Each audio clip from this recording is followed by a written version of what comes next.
বলে কি তুমি আমার ভক্ত দেখবা? তো চলো, নগরের দ্বারে এখন ভিক্ষা করতে করতে গৌর হরি রয়েছে, নগরবাসীর কাছে ভিক্ষা চাইছে। হরে কৃষ্ণ হরে কৃষ্ণ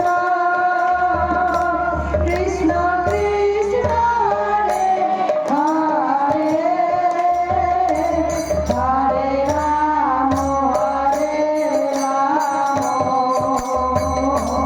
রাম, রাম রাম হরে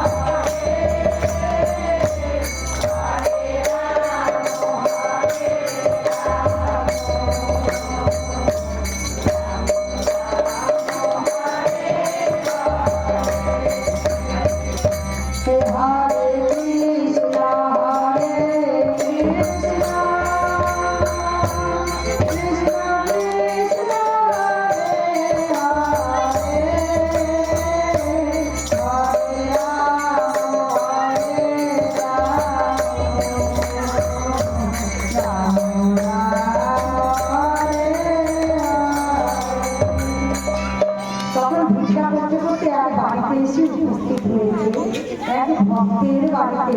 দেখো মা, ভক্তরা কত প্রকার হয়। আমার গৌরিতায় এসে ব্রজবাসী তারে হারিয়েছে ভিক্ষা করার জন্য। সেই বাড়িওয়ালা এত ভক্ত, এত ভক্ত, এত ভক্ত, সারাদিন সে কাজে ব্যস্ত থাকে। মাঠে কাজ করে তো মা, কৃষক মাঠে ব্যস্ত থাকে। সেই জগৎবাসীর কাছে যখন ভিক্ষা করতে গেছে, সে এত ভক্ত যে গোবিন্দর ঘরে গিয়ে তার পূজা করার মতো তার সময় নেই। সে কি করেছে, গোবিন্দের একটা টর্চ তার দরজার মধ্যে লাগিয়ে রেখেছে।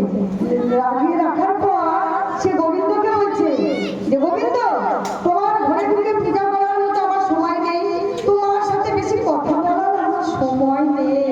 আজকে তুমি যদি সময় দিতে ঘরে বসে তোমার আজকে আমি সকালে উঠে চলে যাই কাজে, আসি রাতে, সেই সন্ধ্যাবেলায় কাজ থেকে আসি, কি করে আমি তোমার সেবা দেব, তোমার নাম করবো, তোমার ঘরে গিয়ে তোমাকে ডাকার মতো সময় লাগবে, সেই সময়টাও আমার নেই গোবিন্দ।